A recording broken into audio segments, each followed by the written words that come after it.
Good morning, 8th class. Today we will read lesson 8 on the grasshopper and the cricket.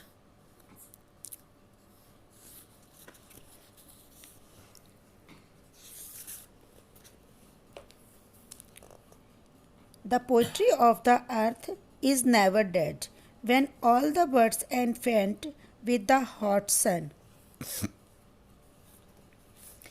And the hiddle of cooling trees a voice will run. पृथ्वी की कविता कभी नहीं मरती है. When all the birds are faint with sun, जब सूर्य की तपिश के कारण सारे पक्षी बेहाल हो जाते हैं and hide in cooling trees और ठंडे पेड़ों में छिप जाते हैं. A voice of run, तब एक नई आवाज़ from the haze to haze about the new mown mead, तब एक नई आवाज़ तराशी गई चरागाहों के विषय में एक झाड़ी से दूसरी झाड़ी तक गूंजती है. That is a grasshoppers, यह टिड्ढे की आवाज़ है. Had taken to the land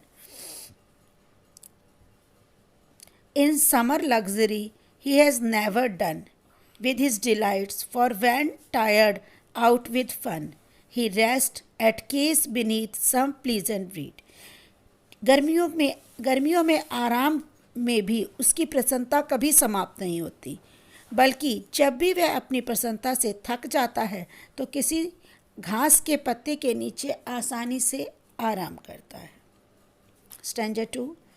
The poetry of the earth is ceasing never. On the lone winter evening, when the frost has wrought a silence, from the stone there shrills the cricket songs in warmth increasing ever. पृथ्वी की कविता कभी समाप्त नहीं होती. सर्दियों की एक एकांत भरी शाम जब पाले के कारण हर ओर खामोशी फैली होती है.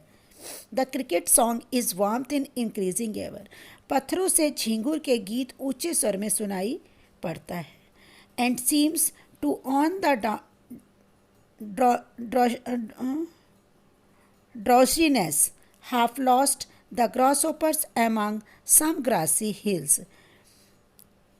और किसी के ड्राउनीनेस मीन्स होता है ऊँघाने की आवाज़, नींद में ऊँघने की आवाज़, वो सुनाई पड़ती है.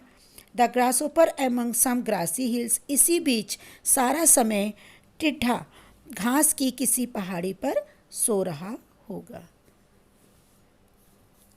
ये जो पोइम है ये ग्रासहोपर और क्रिकेट से रिलेटेड है.